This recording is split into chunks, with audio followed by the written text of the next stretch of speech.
여러분 혹시 이런 생각해 보신 적 있으신가요?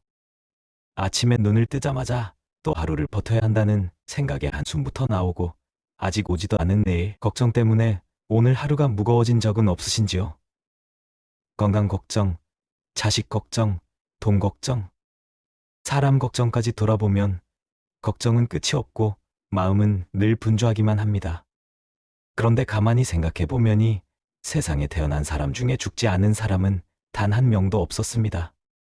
왕도 장군도 부자도 천재도 결국은 모두 같은 길을 갔고 같은 결말을 맞았습니다. 그럼에도 우리는 마치 영원히 살 것처럼 쓸데없이 마음을 갉아먹는 근심과 걱정을 끌어안고 살아갑니다. 여러분은 지금 어떤 걱정을 안고 계십니까? 이 걱정이 정말로 내 인생 끝까지 붙잡고 가야 할 만큼 중요한 문제인지 아니면 그냥 지나가도 될 바람 같은 생각인지 한 번쯤은 차분히 돌아볼 필요가 있습니다. 옛사람들은 이런 말을 남겼습니다. 사람이 늙어서 가장 후회하는 것은 못 이룬 꿈이 아니라 쓸데없이 마음 조이며 보낸 시간이라고 말입니다.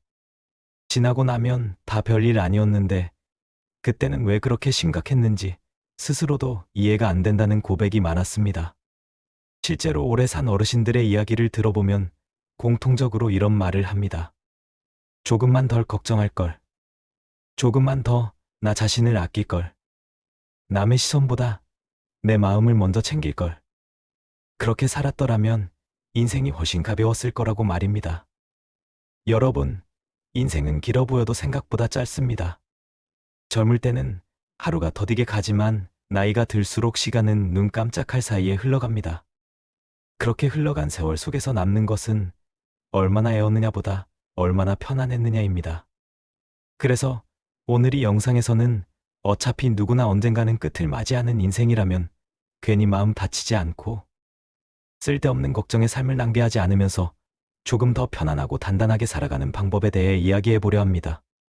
다만 분명한 것은 앞으로 이어질 이야기 속에는 여러분이 고개를 끄덕이게 될 장면도 있을 것이고, 아, 이런 생각은 미처 못 해봤구나 하고 마음이 조금은 가벼워지는 순간도 있을 것입니다. 옛날에 한 노인이 이런 말을 했다고 전해집니다. 사람은 걱정을 해결해서 편해지는 게 아니라 걱정을 내려놓는 순간 비로소 편해진다고 말입니다. 이 말이 무슨 뜻인지, 그리고 어떻게 살아야 정말로 마음이 편해지는 지금부터 천천히 말씀드리도록 하겠습니다. 여러분, 인생을 오래 살아보니 가장 먼저 내려놓아야 할 것이 하나 있었습니다. 바로 모든 사람에게 잘 보이려는 마음이었습니다. 젊을 때는 남의 시선이 그렇게도 중요합니다. 말 한마디 행동 하나에도 혹시 오해받지는 않을지, 괜히 미움받지는 않을지 늘 신경을 씁니다. 그래서 하고 싶은 말도 삼키고 하기 싫은 일도 억지로 떠안으며 살아갑니다. 하지만 나이가 들고 나서 돌아보면 그렇게 애써 맞춰준 사람들 중 끝까지 곁에 남아있는 사람은 많지 않습니다. 오히려 나를 이용했던 사람, 내 호의를 당연하게 여겼던 사람들만 기억에 남습니다. 옛말에 이런 속담이 있습니다. 사람은 고개를 숙이면 밟힌다. 이 말은 교만해지라는 뜻이 아니라 자기 자신을 너무 낮추며 살지 말라는 뜻입니다. 실제로 예전에 한 마을에 항상 웃으며 남의 부탁을 거절하지 못하는 노인이 있었습니다. 반일도 대신해주고 돈도 빌려주고 자기 일보다 남의 일을 먼저 챙겼습니다. 사람들은 그 노인을 착하다고 불렀지만 정작 힘들 때 곁에 남아준 사람은 거의 없었습니다. 노인이 병으로 쓰러졌을 때 늘 도움을 받던 이웃들은 바쁘다는 핑계로 나타나지 않았습니다. 그때 노인은 이렇게 말했다고 합니다. 평생 남을 편하게 해주느라. 정작 나는 한 번도 편해본 적이 없었다고 말입니다. 여러분, 이 이야기가 남 이야기처럼 들리십니까? 아니면 마음 한켠이 조금 찔리십니까? 사람은 나이가 들수록 선택과 집중이 필요합니다. 모두를 만족시키려는 삶은 결국 누구도 만족시키지 못합니다.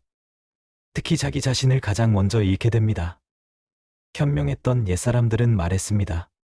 친구는 많을수록 좋은 것이 아니라 마음 편한 사람이 한 명만 있어도 충분하다고 말입니다. 이 말은 나이가 들수록 더 깊이 와닿습니다. 여러분이 오늘 하루 누군가의 눈치를 보느라 마음이 불편했다면 그건 이미 너무 애쓰고 있다는 신호입니다.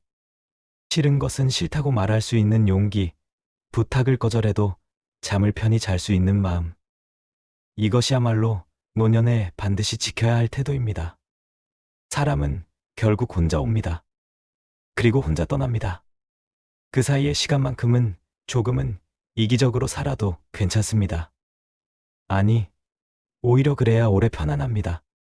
지금까지 살아오면서 여러분은 충분히 참아왔고, 충분히 버텨왔고, 충분히 남을 배려하며 살아오셨습니다. 이제부터는 나를 불편하게 만드는 관계부터 조금씩 내려놓아도 괜찮습니다. 이것이 바로 어차피 사람은 다 죽는 인생에서 가장 먼저 실천해야 할 삶의 태도였습니다. 여러분, 사람들에게 잘 보이려는 마음을 내려놓기 시작하면 이상하게도 마음이 먼저 편해집니다. 그리고 그 다음에 찾아오는 변화는 생각보다 훨씬 큽니다. 예전에는 전화 한 통에도 마음이 조급해집니다. 이 사람이 무슨 부탁을 하려는 건 아닐지, 괜히 거절하면 관계가 틀어지는 건 아닐지 이런 생각이 먼저 앞섭니다. 그래서 몸이 아파도 기분이 내키지 않아도 습관처럼 네 알겠다고 말해버립니다. 하지만 어느 순간부터 그런 전화를 받지 않거나 지금은 어렵다고 말해도 세상이 무너지지 않는다는 걸 깨닫게 됩니다. 관계가 멀어질 사람은 어차피 그 정도의 인연이었고 남을 사람은 말 한마디 거절했다고 떠나지 않습니다. 옛날에 이런 이야기가 전해집니다. 한 학자가 평생 제자들을 챙기며 살았습니다. 밥도 사주고 잠자리도 마련해주고 앞길까지 열어주었습니다.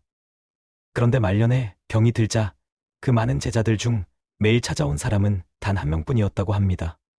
그 학자는 그제야 웃으며 이렇게 말했다고 합니다. 평생 100명에게 잘해 줬는데 한 명만이라도 진심이었으면 그걸로 충분한 인생이었다고 말입니다. 여러분, 관계의 숫자가 인생의 질을 말해주지는 않습니다. 오히려 숫자가 많을수록 마음은 더 피곤해집니다. 이제는 넓게 사는 인생보다 깊게 사는 인생이 더 중요해지는 나이입니다.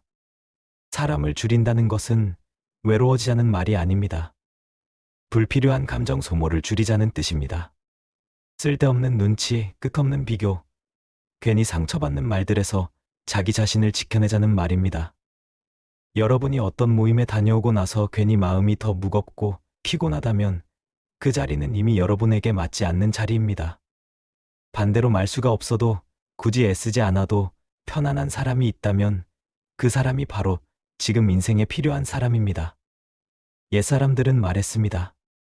마음이 편한 사람이 곁에 있으면 그 집은 이미 절반은 복을 받은 것이라고 말입니다. 이 말은 집이라는 공간이 아니라 사람과 사람 사이를 뜻하는 말입니다. 여러분, 이제는 남의 인생을 살 필요가 없습니다. 남들이 뭐라고 하든 어떻게 보든 그 시선은 잠깐일 뿐입니다. 끝까지 함께 가는 것은 여러분의 몸과 마음입니다. 어차피 사람은 다 죽습니다. 그 마지막 순간에 이 사람 눈치 보느라 힘들었다고 후회하고 싶으신가요? 아니면 그래도 내 마음만큼은 지키며 살았다고 조용히 고개를 끄덕이고 싶으신가요? 지금 이 순간부터라도 모두에게 좋은 사람으로 살겠다는 생각을 내려놓으셔도 됩니다. 그 대신 나에게만큼은 솔직하고 정직한 사람이 되어 보시길 바랍니다. 이것이 첫 번째로 반드시 내려놓아야 할 삶의 태도였고, 이것 하나만 바꿔도 여러분의 남은 인생은 훨씬 가벼워질 수 있습니다. 여러분, 첫 번째 이야기를 들으시면서 마음이 조금은 가벼워지셨을지도 모르겠습니다. 그렇다면 이제 두 번째로 꼭 짚고 넘어가야 할 이야기를 해보겠습니다. 이것은 많은 분들이 알고는 있지만 막상 실천하지 못해 평생을 힘들게 만드는 부분이기도 합니다. 두 번째는 지나간 일과 아직 오지 않은 일을 마음에서 끊어내는 것입니다. 사람은 하루를 살면서 현재 머무르는 시간보다 과거와 미래를 오가는 시간이 훨씬 깁니다. 그때 내가 왜 그런 말을 했을까? 그 선택만 안 했어도 인생이 달라졌을 텐데 이제 와서 무슨 소용인가 싶으면서도 생각은 자꾸 과거로 돌아갑니다. 또 한편으로는 앞으로 몸이 더 아프면 어떡하나, 돈이 떨어지면 어떻게 하나, 자식에게 짐이 되면 어쩌나 하며 아직 오지도 않은 내일을 미리 끌어당겨 괴로워합니다. 하지만 냉정하게 말해보면 과거는 이미 끝났고 미래는 아직 오지 않았습니다. 여러분이 실제로 살아가고 있는 시간은 오직 지금 이 순간뿐입니다. 옛날에 한 어르신이 이런 말을 했습니다. 사람을 가장 늙게 만드는 것은 주름이 아니라 지나간 일을 붙잡고 사는 마음이라고 말입니다. 몸은 아직 괜찮은데 마음이 먼저 늙어버리는 경우를 우리는 주변에서 참 많이 봅니다.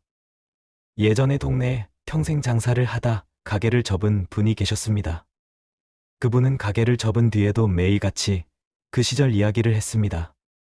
그때 건물만 안 팔았어도 그때 직원 말을 안 들었어야 했는데 이뻐처럼 말했지만 그 말이 삶을 바꿔주지는 않았습니다.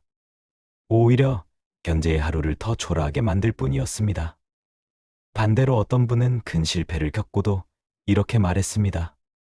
그때는 최선을 다했다. 그러니 이제는 오늘을 살자고 말입니다. 그분은 과거 이야기를 오래 붙잡지 않았고 지금 할 수 있는 소소한 일에 집중했습니다. 산책을 하고 밥을 천천히 먹고 하루를 기록하며 살았습니다. 그 모습이 참 편안해 보였습니다. 여러분, 과거를 돌아보는 것과의 매달리는 것은 전혀 다릅니다. 돌아보는 것은 배움이 되지만 매달리는 것은 족쇄가 됩니다. 미래도 마찬가지입니다. 준비는 필요하지만 걱정은 필요 없습니다. 준비는 행동이지만 걱정은 생각일 뿐입니다. 생각만으로는 아무 문제도 해결되지 않습니다. 옛사람들은 말했습니다. 내일 비가 올지 걱정하며 오늘을 굶지 말라고 말입니다. 비가 오면 그때 우산을 쓰면 되고 오늘은 오늘의 해를 즐기면 됩니다. 여러분이 오늘 하루 밥 한 끼를 먹으면서도 다음 달 걱정, 내년 걱정을 하고 계셨다면 그건 이미 너무 멀리 가 있는 마음입니다. 지금 숨쉬고 있는 이 순간 따뜻한 햇살, 조용한 오후의 모든 것이 여러분의 실제 삶입니다. 과거를 내려놓고 미래를 조금만 내려놓아도 현재는 훨씬 선명해집니다. 그리고 현재가 편해지면 인생 전체가 덜 무거워집니다. 이것이 바로 어차피 사람은 다 죽는 인생에서 두 번째로 반드시 익혀야 할 삶의 태도입니다. 여러분 앞에 두 이야기를 들으시면서 공통으로 느껴지는 것이 하나 있으셨을 겁니다. 결국 인생을 힘들게 만드는 것은 사건 그 자체가 아니라 그것을 대하는 우리의 태도라는 점입니다. 이제 마지막 세 번째 이야기를 해보겠습니다. 이것은 나이가 들수록 더 중요해지고 늦게 때다를수록 가장 아쉬움이 많이 남는 삶의 방식입니다. 세 번째는 결과보다 하루의 리듬을 지키며 사는 것입니다. 사람들은 늘 이렇게 말합니다. 이 나이에 뭘 더 하겠냐고 말합니다. 이미 다 늦었다고 말합니다. 하지만 인생을 끝내놓고 돌아보는 사람들의 말은 전혀 다릅니다. 그들은 대단한 성공을 못 이룬 것을 후회하지 않았습니다. 대신 하루하루를 아무 생각 없이 흘려보낸 시간을 가장 많이 아쉬워했습니다.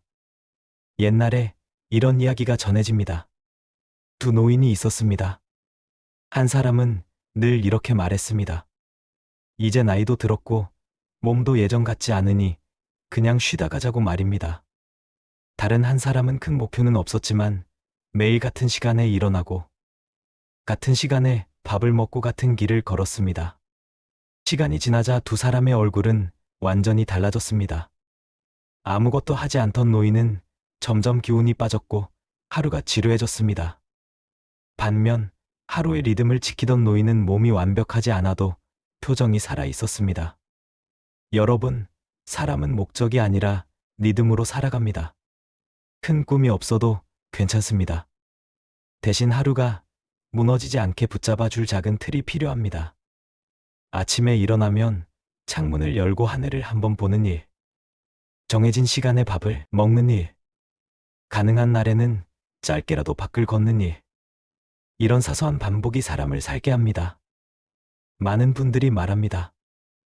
이 나이에 새로 시작하기가 무섭다고 말입니다.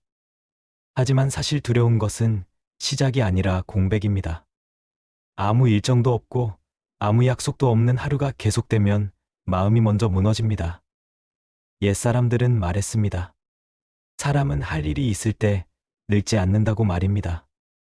여기서 말하는 할 일은 돈을 버는 일이 아닙니다. 누가 시키지 않아도 스스로 정해놓은 하루의 약속입니다.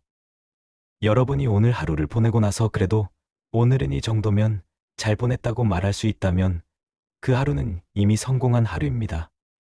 남들과 비교할 필요도 없고 과거와 견줄 필요도 없습니다. 어차피 사람은 다 죽습니다. 그 마지막에 남는 것은 성과 표가 아니라 하루하루의 감정입니다. 매일 불안하고 조급했던 기억으로 남을지, 그래도 마음만큼은 차분했다고 남을지는 지금 이 순간의 선택에 달려 있습니다. 여러분, 이제는 인생을 증명하려 애쓰지 않아도 됩니다. 누구에게 보여주기 위한 삶이 아니라 스스로 견딜 수 있는 삶이면 충분합니다. 하루의 리듬을 지키며 사는 것. 이것이 바로 어차피 끝이 정해진 인생에서 가장 현명하고 가장 인간다운 선택입니다. 여러분, 지금까지 함께 나눈 이야기를 천천히 되짚어 보시면 공통된 흐름이 하나 있습니다. 인생을 괴롭게 만드는 것은 결국 나이도 상황도 아니라 마음의 방향이라는 점입니다. 사람들에게 잘 보이려 애쓰느라 스스로를 소모하지 말고 이미 지나가 버린 일과 오지도 않은 일을 붙잡고 오늘을 망치지 말며 하루하루를 버티는 것이 아니라 리듬을 지키며 살아가라는 이야기였습니다. 이 세 가지를 모두 완벽하게 지키며 살 필요는 없습니다. 다만 기억해 두셨다가 마음이 흔들릴 때 하나씩 떠올리시면 충분합니다. 오늘은 조금 덜 애웠는지, 오늘은 괜히 지나간 일로 스스로를 괴롭히지 않았는지, 오늘 하루만큼은 무너지지 않았는지 이 정도만 돌아봐도 삶은 훨씬 부드러워집니다. 여러분, 인생은 생각보다 복잡하지 않습니다. 우리가 스스로 복잡하게 만들 뿐입니다.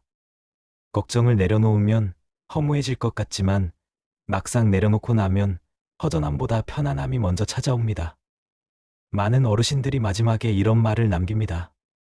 조금 더 즐길 걸, 조금 더 웃을 걸. 괜히 그렇게 심각하게 살지 말 거리라고 말입니다. 이 말은 아무 생각 없이 살라는 뜻이 아니라 쓸데없는 무게를 내려놓고 살라는 뜻입니다. 여러분은 이미 충분히 열심히 살아오셨습니다. 누군가의 부모로, 누군가의 배우자로, 누군가의 책임을 지는 어른으로 그 역할 하나만으로도 충분히 했었습니다. 이제는 인생의 후반부를 조금은 느슨하게 살아도 괜찮습니다. 어차피 사람은 다 죽습니다. 이 사실은 슬픈 진실이 아니라 오히려 삶을 가볍게 만들어주는 진실입니다. 끝이 정해져 있기 때문에 지금 이 순간이 더 소중해지는 것입니다. 오늘 하루가 완벽하지 않아도 괜찮습니다.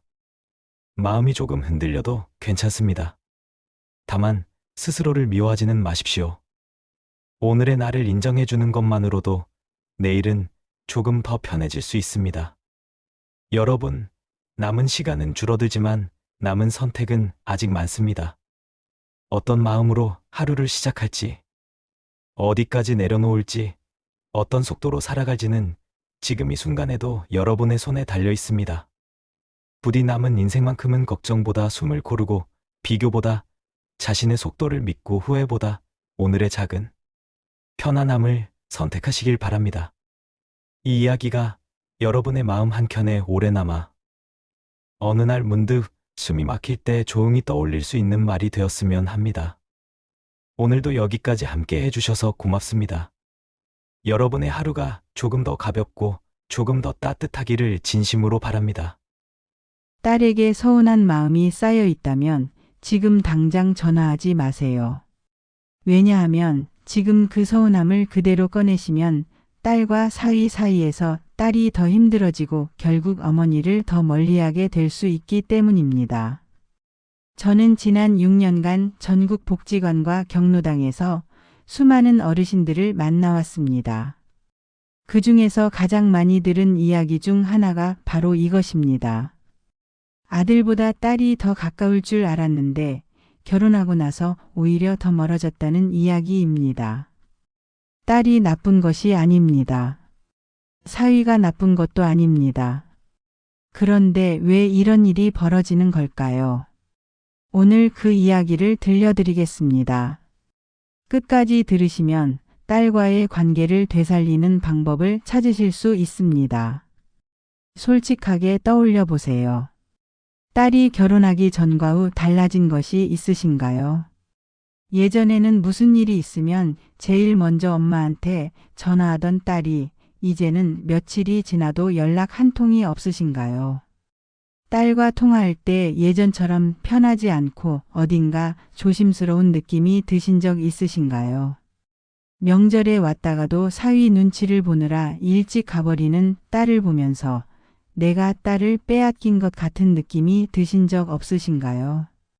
혹시 딸 집에 방문했다가 사위가 방에서 나오지도 않고 밥 한 끼 같이 먹기도 어색한 분위기를 경험하신 적 있으신가요? 대한민국 수많은 어머니들이 지금 이 순간에도 그 마음으로 하루를 보내고 계십니다.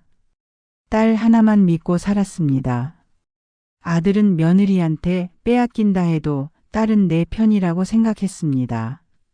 그런데 딸도 사위한테 빼앗기고 나니 세상에 내 편이 하나도 없는 것 같습니다. 섭섭한 것이 당연합니다. 외로운 것이 당연합니다. 억울한 것이 당연합니다. 그런데 오늘 제가 드리는 이야기는 그 섭섭함을 참으라는 것이 아닙니다. 그 상황을 지혜롭게 풀어나간 한 어머니의 이야기입니다. 섭섭함을 내려놓았더니 오히려 딸이 먼저 달려온 이야기입니다. 2년 전 강원도 춘천의 한 복지관 뜨개질 모임에서 저는 68세 윤정희 씨를 처음 만났습니다. 그분은 조용한 분이었습니다. 말수가 적고 혼자 앉아 뜨개질을 하고 계셨습니다. 그런데 쉬는 시간에 차를 마시다가 이야기를 나누면서 그 조용함 뒤에 깊은 상처가 있다는 것을 알게 됐습니다. 선생님, 저는 딸한테 투명인간이 된 것 같아요. 윤정희 씨에게는 36살 된 딸 지수가 있었습니다. 딸은 5년 전에 결혼했습니다. 사위는 서울에서 직장을 다니고 있었고 딸 내외는 서울 은평구에 살고 있었습니다. 윤정희 씨는 춘천에서 혼자 살고 있었습니다. 남편과는 10년 전에 이혼했습니다. 그 이후로 딸 지수가 전부였습니다. 1956년생인 윤정희 씨는 강원도 산골 마을에서 태어났습니다. 5남매 중 넷째 딸로 태어났습니다. 딸이라는 이유로 학교보다 집안일이 먼저였습니다. 중학교를 마치고 15살부터 춘천 시내 식당에서 일을 시작했습니다. 23세 결혼했습니다. 남편은 건설 일을 했고 윤정희 씨는 동네 슈퍼마켓을 운영했습니다. 새벽 6시에 문을 열고 밤 10시에 문을 닫는 날들이었습니다. 그렇게 번 돈으로 딸 지수를 키웠습니다. 과외도 시키고 학원도 보내고 서울대학교에 보내기 위해 허리띠를 졸라맸습니다. 딸이 서울대학교에 합격했을 때 윤정희 씨는 슈퍼마켓 문을 걸어 잠그고 혼자 엉엉 울었습니다. 그런데 남편과의 관계는 점점 나빠졌습니다. 오랜 갈등 끝에 딸이 대학을 졸업하던 해에 이혼했습니다. 딸이 다 컸으니 이제 내 인생을 살아도 되겠다 싶었습니다. 그 이후로 딸 지수가 윤정희 씨의 전부가 됐습니다. 딸이 결혼하기 전까지는 좋았습니다. 지수는 서울에서 직장을 다니면서도 주말에 자주 춘천에 내려왔습니다. 같이 장을 보고 같이 밥을 해먹고 밤늦게까지 이야기를 나눴습니다. 윤정희 씨에게는 그 시간이 세상에서 가장 행복한 시간이었습니다. 그런데 지수가 결혼하면서 달라지기 시작했습니다. 처음에는 이해했습니다. 신혼이니까 사위도 챙겨야 하니까 바쁘겠지. 그렇게 생각하며 기다렸습니다. 그런데 1년이 지나도 2년이 지나도 달라지지 않았습니다. 오히려 점점 더 연락이 뜸해졌습니다. 주말에 춘천에 내려오는 일이 거의 없어졌습니다. 전화를 해도 목소리가 예전 같지 않았습니다. 어딘가 조심스럽고 빨리 끊으려는 느낌이 들었습니다. 명절에는 사위 집에 먼저 갔다가 오는 탓에 춘천에는 잠깐 들렀다 가기 일쑤였습니다. 밥 한 끼 같이 먹고 2시간도 안 돼서 일어났습니다. 사위는 오는 날마다 핸드폰만 들여다봤습니다. 윤정희 씨가 말을 걸어도 짧게 대답하고 다시 핸드폰으로 눈을 돌렸습니다. 처음에는 사위가 원래 말이 없는 사람인가 보다 생각했습니다. 그런데 지수가 사위와 이야기할 때는 웃음이 넘쳤습니다. 윤정희 씨가 자리에 있을 때만 어색해지는 것이었습니다. 그제야 윤정희 씨는 느꼈습니다. 사위가 자신을 불편해하는 것이라는 것을. 그 생각이 들자 모든 것이 달리 보이기 시작했습니다. 지수가 연락을 뜸하게 하는 것도, 방문이 짧아진 것도, 전화할 때 목소리가 조심스러운 것도 전부 사위 눈치를 보는 것이었습니다. 윤정희 씨는 서운함이 쌓이기 시작했습니다. 그리고 그 서운함을 딸에게 표현하기 시작했습니다. 처음에는 조심스럽게 꺼냈습니다. 지수야, 엄마가 많이 보고 싶다. 이번 주말에 내려올 수 있어? 지수가 대답했습니다. 엄마, 이번 주말은 민준 씨 친구 결혼식이 있어서요. 다음 주에 내려갈게요. 그런데 다음 주에도 이유가 생겼습니다. 그 다음 주에도 마찬가지였습니다. 윤정희 씨는 더 직접적으로 말하기 시작했습니다. 지수야, 엄마가 여기 혼자 있는 거 알지? 내가 결혼하고 나서 엄마가 얼마나 외로운지 알아? 지수가 조용히 말했습니다. 엄마 알아요. 그런데 저도 이것저것 바빠서요. 윤정희 씨는 더 강하게 말했습니다. 바쁜 거 알아. 그런데 엄마는 딸 얼굴 한번 보는 게 그렇게 힘드냐? 사위 비위 맞추느라 엄마는 뒷전이지? 그 말에 지수의 목소리가 굳었습니다. 엄마, 민준 씨는 그런 사람 아니에요. 그렇게 전화가 끊겼습니다. 며칠 동안 연락이 없었습니다. 윤정희 씨가 먼저 연락했습니다. 그런데 지수의 목소리는 더 조심스러워졌습니다. 대화가 예전처럼 흘러가지 않았습니다. 그 이후로 윤정희 씨는 더 자주 섭섭함을 표현했습니다. 명절에 일찍 돌아가면 서운하다고 했습니다. 연락이 없으면 엄마가 이렇게 기다리는데 하고 했습니다. 사위 이야기가 나오면 그 사람이 너를 엄마한테서 떼어놓는 것 같다는 말도 했습니다. 그럴수록 지수의 연락은 더 뜸해졌습니다. 방문은 더 짧아졌습니다. 목소리는 더 무거워졌습니다. 악순환이 계속됐습니다. 그러던 어느 날 윤정희 씨는 복지관 뜨개질 모임에서 옆에 앉은 분에게 이야기를 털어놓게 됐습니다. 그분이 바로 저였습니다. 윤정희 씨의 이야기를 들으면서 저는 조심스럽게 물었습니다. 어르신, 딸이 사위 눈치를 본다고 하셨는데 딸 입장에서 생각해 보신 적 있으세요? 윤정희 씨가 고개를 갸웃했습니다. 딸 입장이요? 저는 천천히 말했습니다. 딸은 지금 두 곳 사이에 끼어 있어요. 엄마도 소중하고 남편도 소중한데 둘 다 100% 만족시킬 수가 없는 상황이에요. 엄마가 서운함을 표현할수록 딸은 그 사이에서 더 힘들어집니다. 그리고 힘든 곳을 피하려는 것이 사람의 본능이에요. 윤정희 씨는 잠시 말이 없었습니다. 그러면 제가 서운해도 아무 말도 하지 말아야 한다는 건가요? 저는 고개를 저었습니다. 아니요. 서운함을 느끼는 것은 당연해요. 그런데 그 서운함을 딸에게 직접 표현하면 딸에게 짐이 됩니다. 딸이 엄마를 만나는 것이 힘든 일이 되어버려요. 그러면 더 피하게 됩니다. 서운함을 표현하는 대신 다른 방법을 써야 합니다. 윤정희 씨가 물었습니다. 다른 방법이요? 어떤 방법이요? 저는 윤정희 씨에게 복지관에서 알고 지내는 한 분을 소개해 드렸습니다. 71살 박미순 씨였습니다. 박미순 씨도 5년 전에 똑같은 상황을 겪었습니다. 딸이 결혼하고 나서 멀어지고 사위와 관계가 어색하고 딸 앞에서 서운함을 표현하다가 관계가 더 나빠진 경험이 있었습니다. 그런데 지금은 달랐습니다. 딸이 한 달에 2번은 꼭 춘천에 내려왔습니다. 사위도 함께 왔습니다. 밥도 같이 먹고 웃음도 넘쳤습니다. 윤정희 씨가 물었습니다. 어떻게 하셨어요? 박미순 씨가 천천히 말했습니다. 딸한테 기대는 것을 내려놨어요. 윤정희 씨가 눈을 크게 떴습니다. 기대를 내려놓다니요? 박미순 씨가 설명했습니다.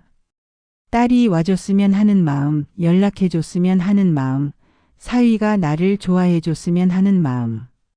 그 기대들을 하나씩 내려놓기 시작했어요. 대신 내 삶을 채우기 시작했습니다. 복지관 나오고 동네 친구들 만나고 취미 생활하고. 그랬더니 신기한 일이 벌어졌어요. 딸이 오히려 엄마가 걱정된다며 더 자주 연락을 했어요. 그리고 내가 딸한테 기대지 않으니까 딸이 부담 없이 찾아올 수 있게 됐어요. 사위도 마찬가지예요. 내가 사위에게 뭔가를 기대하지 않으니까 사위도 편해진 거예요. 윤정희 씨는 오래 생각했습니다. 기대를 내려놓는다. 그게 말처럼 쉬운 일인가? 박미순 씨가 웃으며 말했습니다. 처음에는 정말 힘들어요. 그런데 한 달만 해보세요. 반드시 달라집니다. 윤정희 씨는 그날 밤 잠을 이루지 못했습니다. 딸에게 기대는 것을 내려놓는다. 그 말이 자꾸 머릿속을 맴돌았습니다. 평생 딸 하나 바라보며 살아왔는데, 남편과 헤어지고 나서는 딸이 전부였는데, 이제 그것마저 내려놓으라니. 그런데 지금 상황을 돌아보니 딸에게 기댈수록 딸은 더 멀어졌다는 것이 보였습니다. 내가 서운함을 표현할수록 딸의 목소리는 더 무거워졌습니다. 내가 자주 연락할수록 딸의 답장은 더 짧아졌습니다. 내가 사위 이야기를 꺼낼수록 딸과 나 사이는 더 어색해졌습니다. 박미순 씨의 말이 맞았습니다. 윤정희 씨는 결심했습니다. 딱 한 달만 해보자. 딸에게 먼저 연락하지 않기. 서운함을 표현하지 않기. 그리고 내 삶을 채우기. 처음 2주일은 정말 고통스러웠습니다. 전화기를 들었다가 내려놓기를 반복했습니다. 딸이 잘 지내는지, 밥은 먹는지, 사위와는 잘 지내는지 걱정이 끊이지 않았습니다. 대신 윤정희 씨는 그 에너지를 다른 곳으로 돌렸습니다. 복지관 뜨개질 모임에 더 적극적으로 참여하기 시작했습니다. 그전에는 그냥 앉아서 뜨개질만 했는데 이제는 옆 사람에게 먼저 말을 걸고 같이 차도 마시고 서로 뜨개질을 가르쳐 주기도 했습니다. 동네 친구 한 명과 매일 아침 걷기 운동을 시작했습니다. 춘천 의하모 둘레길을 걸으며 이야기를 나눴습니다. 그 시간이 점점 좋아지기 시작했습니다. 그리고 오래전부터 하고 싶었던 것을 시작했습니다. 바로 한글 캘리그라피였습니다. 복지관에서 캘리그라피 수업이 열리고 있었는데 늘 엄두를 못 냈었습니다. 이번에는 등록을 했습니다. 붓을 처음 잡던 날 손이 떨렸습니다. 글씨가 삐뚤빼뚤했습니다. 그런데 선생님이 말했습니다. 글씨에 마음이 담기면 그게 예쁜 거예요.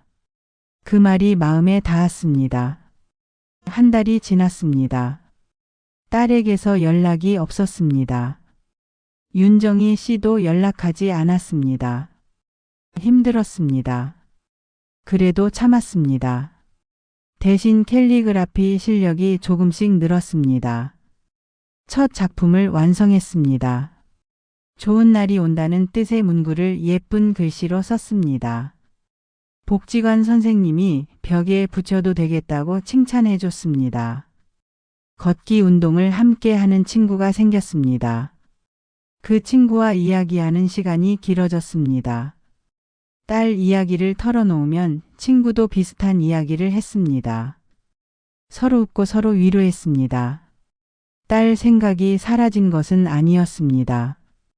그런데 하루 종일 그 생각에 매여 있는 시간이 줄었습니다. 그리고 2달이 됐을 무렵이었습니다. 딸 지수에게서 먼저 연락이 왔습니다. 엄마 요즘 연락이 없으시네요. 바쁘세요? 윤정희 씨는 담담하게 대답했습니다. 응, 요즘 캘리그라피 배우는데 재밌어. 그리고 매일 아침 의아무 걷기도 하고.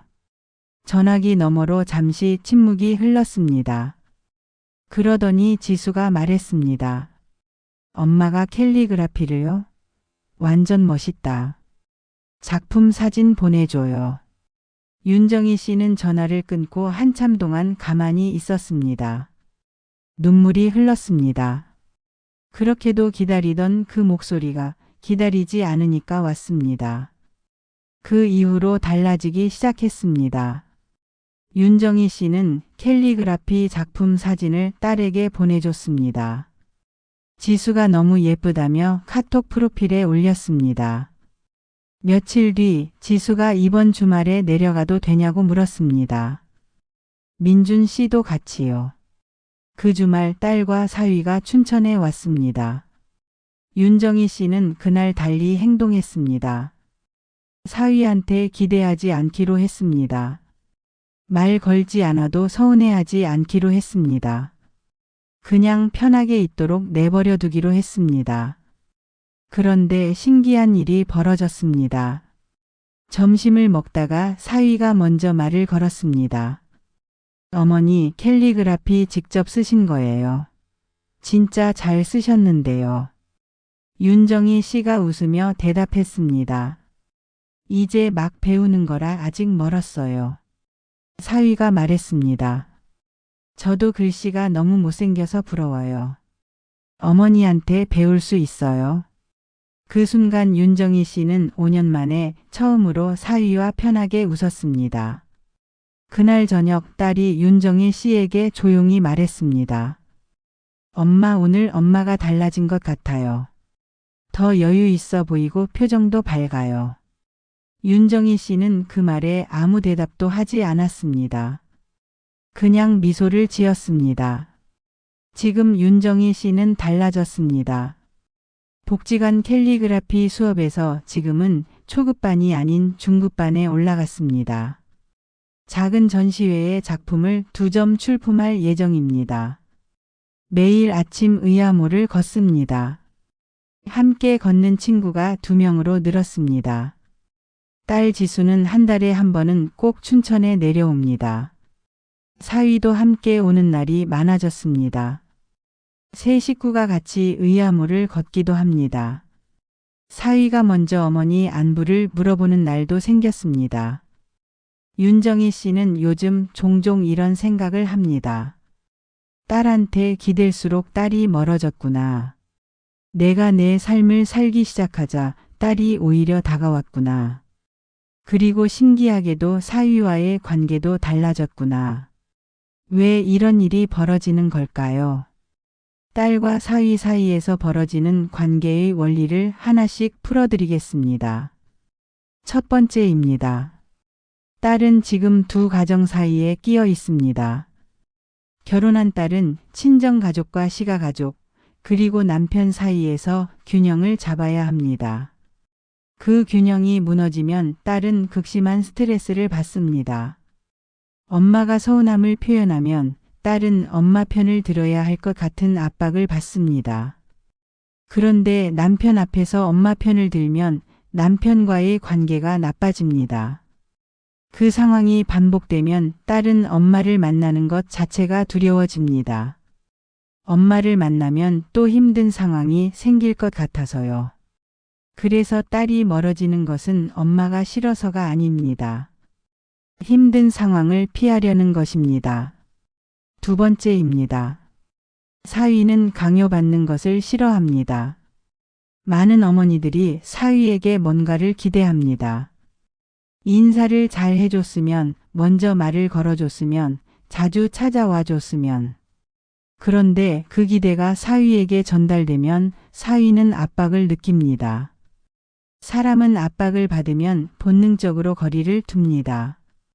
그래서 사위가 말이 없어지고 핸드폰만 들여다보고 일찍 가자고 서두르는 것입니다.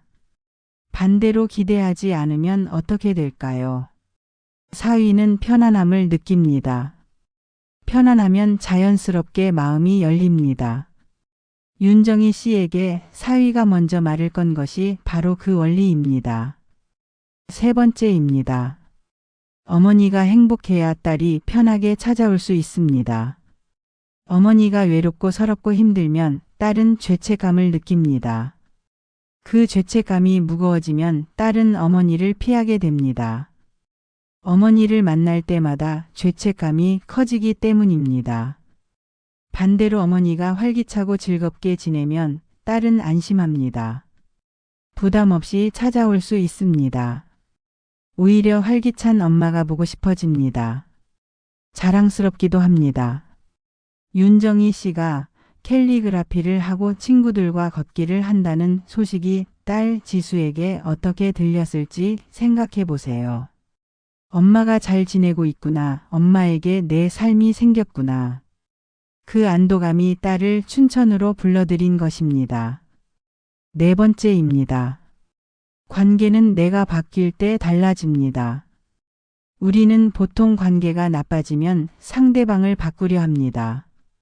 딸이 더 자주 연락해줬으면, 사위가 더 살갑게 대해줬으면. 그런데 상대방은 바뀌지 않습니다. 오히려 바꾸려 할수록 더 멀어집니다. 관계를 바꾸려면 내가 먼저 바뀌어야 합니다. 윤정희 씨가 바꾼 것은 딸이 아니었습니다. 딸에게 기대는 자신의 태도였습니다. 그 하나를 바꿨더니 딸도 사위도 저절로 달라졌습니다. 그렇다면 오늘부터 어떻게 하면 될까요? 5가지 실천 방법을 알려드리겠습니다. 첫 번째, 서운함을 딸에게 직접 표현하지 마세요. 서운함을 느끼는 것은 당연합니다. 그런데 그것을 딸에게 직접 표현하면 딸에게 짐이 됩니다.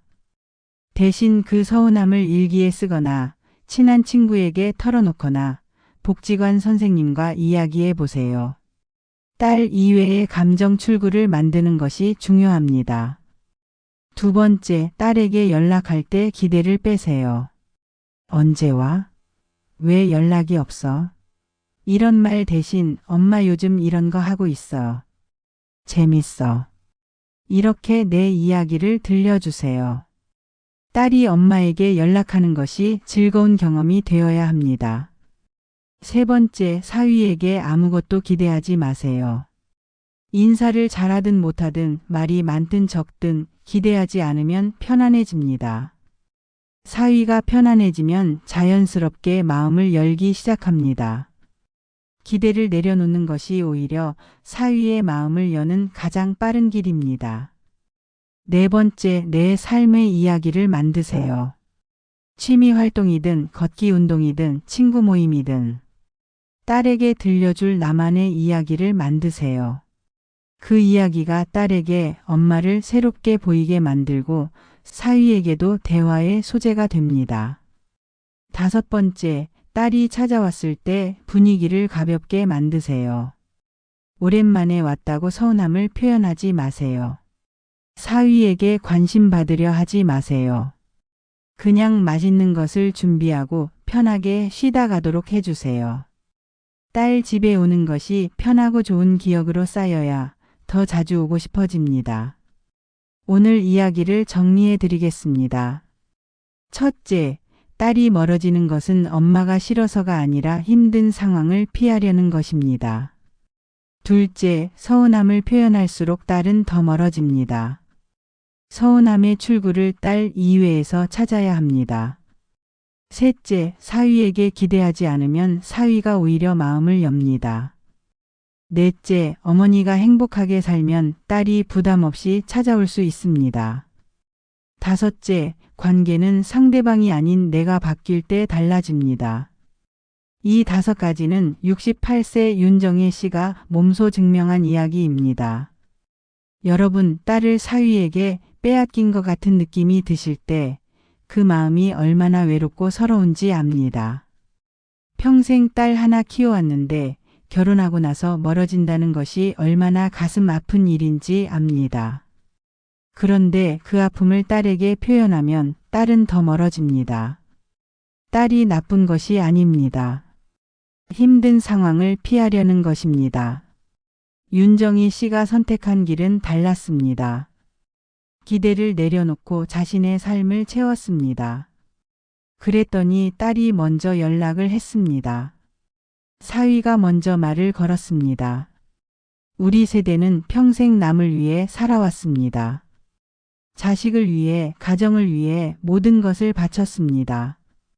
이제는 나 자신을 위해 살아도 됩니다. 내가 행복해지는 것이 이기적인 것이 아닙니다. 오히려 그것이 딸에게 줄 수 있는 가장 큰 선물입니다. 엄마가 행복하게 사는 모습이 딸에게는 가장 큰 안심입니다. 그리고 그 안심이 딸을 다시 엄마 곁으로 불러옵니다. 딸이 먼저 전화하는 그날이 반드시 옵니다. 아니, 그보다 먼저 여러분 자신이 오늘 하루를 당당하고 즐겁게 살아가시기를 진심으로 응원합니다. 감사합니다. 자식이 요양원 이야기를 꺼냈을 때 그 자리에서 바로 반박하지 마세요. 왜냐하면 지금 감정대로 맞서 싸우시면 자식과의 관계가 돌이키기 어려운 방향으로 흘러갈 수 있기 때문입니다. 저는 지난 6년간 전국 복지관과 경로당에서 수많은 어르신들을 만나왔습니다. 그 중에서 가장 가슴이 먹먹했던 이야기들이 있습니다. 바로 요양원 문제로 자식과 갈라선 분들의 이야기입니다. 평생을 바쳤는데 마지막에 버려지는 느낌, 그 배신감은 말로 다 표현할 수 없습니다. 그런데 제가 발견한 놀라운 사실이 있습니다. 요양원을 거부하며 싸운 분들은 결국 자식과 사이가 더 나빠졌습니다. 반대로 싸움을 멈추고 다른 방법을 택한 분들은 자식이 스스로 요양원 이야기를 거둬들였습니다. 오늘 그 이야기를 들려드리겠습니다. 끝까지 들으시면 자식과 싸우지 않고도 내 자리를 지키는 방법을 찾으실 수 있습니다. 솔직하게 떠올려 보세요. 자식이 요양원 이야기를 처음 꺼냈을 때 어떤 기분이 드셨나요? 배신감이 드셨나요? 아니면 내가 짐이 됐구나 싶어 가슴이 무너지셨나요? 혹시 아무 말도 못하고 그냥 돌아서서 혼자 우셨나요? 대한민국 수많은 어르신들이 지금 이 순간에도 같은 마음으로 하루를 보내고 계십니다. 평생 자식을 위해 모든 것을 바쳤습니다. 가난했던 시절, 자식 밥은 굶기지 않으려고 내 끼니를 걸은 날이 얼마나 많았습니까? 자식 학비를 대느라 허리가 휘도록 일했습니다. 자식 결혼시킬 때 집 한 칸 마련해 주려고 노후 자금까지 털었습니다. 그렇게 다 줬는데 돌아온 말이 요양원입니다. 충격이 당연합니다. 서러운 것이 당연합니다. 억울한 것이 당연합니다. 그런데 오늘 제가 드리는 이야기는 그 서러움을 참으라는 것이 아닙니다. 그 상황을 자식과 싸우지 않고 오히려 관계를 더 단단하게 만드는 방향으로 풀어나간 분의 이야기입니다. 2년 전 경남 거제의 한 복지관에서 저는 76세 강병두 씨를 처음 만났습니다. 그분은 자리에 앉자마자 이렇게 말씀하셨습니다. 선생님, 저 자식한테 버림받았습니다. 강병두 씨에게는 자녀가 셋이었습니다. 큰아들은 부산에, 둘째 딸은 대구에, 막내 아들은 창원에 살고 있었습니다. 모두 결혼해서 자기 가정을 꾸리고 있었습니다. 강병두 씨는 거제에서 혼자 살고 있었습니다. 아내는 4년 전 암으로 먼저 세상을 떠났습니다. 그 이후로 혼자였습니다. 1948년생인 강병두 씨는 한국전쟁의 기억이 몸에 새겨진 세대입니다. 어린 시절 피난길에서 아버지를 잃었습니다. 10살이 채 되지 않아 가장이 된 셈이었습니다. 중학교도 제대로 마치지 못하고 14살부터 조선소 근처에서 심부름꾼으로 일을 시작했습니다. 25에 결혼했습니다. 아내는 시장에서 생선을 팔았고 강병두 씨는 조선소에서 용접 일을 했습니다. 손이 데이고 눈이 시리고 귀가 먹먹해지는 날들이었습니다. 그래도 이를 악물었습니다. 자식들만큼은 다르게 살게 해주고 싶었습니다. 세 자녀를 모두 대학까지 보냈습니다. 거제에서 부산까지, 대구까지, 창원까지 매달 등록금을 붙여줬습니다. 졸업하고 취직하고 결혼하는 것을 하나하나 곁에서 지켜봤습니다. 자식들이 모두 자리를 잡았을 때 강병두 씨는 드디어 쉬어도 되겠다 싶었습니다. 그런데 아내가 먼저 떠났습니다. 그 후 4년 강병두 씨는 거제에서 혼자 살았습니다. 식사도 혼자, 잠도 혼자, 아픔도 혼자였습니다. 문제는 1년 전에 시작됐습니다. 강병두 씨가 장을 보러 나갔다가 길에서 한 번 넘어졌습니다. 무릎을 조금 긁혔을 뿐 크게 다친 것은 아니었습니다. 그런데 그 이야기가 자녀들에게 전해지면서 분위기가 달라지기 시작했습니다. 큰아들이 먼저 전화를 했습니다. 아버지, 혼자 사시다가 무슨 일 생기면 어떡해요? 저희가 다들 멀리 사는데. 강병두 씨는 대수롭지 않게 넘겼습니다. 괜찮다. 나 아직 정정하다. 걱정하지 마라. 그런데 얼마 후 이번에는 셋이 한꺼번에 연락을 했습니다. 큰아들, 둘째 딸, 막내 아들이 돌아가며 같은 이야기를 했습니다. 아버지, 저희끼리 얘기해 봤는데요. 아버지 혼자 계시는 게 너무 걱정돼서요. 좋은 요양원을 알아봤어요. 거기 가시면 식사도 해주고 운동도 할 수 있고 또래 어르신들도 많고 좋대요. 강병두 씨는 그 말을 듣는 순간 가슴 속에서 뭔가가 와르르 무너지는 느낌을 받았습니다. 요양원이라니. 나는 아직 밥도 혼자 해 먹고 시장도 혼자 보고 동네 산책도 혼자 다닌다. 무릎 한번 긁혔다고 요양원이라니. 강병두 씨는 강하게 거부했습니다. 나 안 간다. 멀쩡한 사람을 왜 요양원에 보내려 하냐. 거기는 다 죽어가는 사람들 가는 곳 아니냐. 자녀들은 물러서지 않았습니다. 아버지를 걱정해서 그런다. 혼자 계시다가 응급 상황이 생기면 아무도 없지 않느냐. 우리도 멀리서 마음이 편하지 않다. 그런 말들이 돌아왔습니다. 강병두 씨는 더 강하게 맞섰습니다. 너희들이 나를 짐으로 보는 거 아니냐. 평생 너희 키우느라 내 인생 다 갖다 바쳤는데 이제 귀찮으니까 요양원에 갖다 버리려는 거 아니냐. 그 말이 자녀들의 마음에 상처를 냈습니다. 큰아들이 목소리를 높였습니다. 아버지, 저희가 언제 짐이라고 했어요.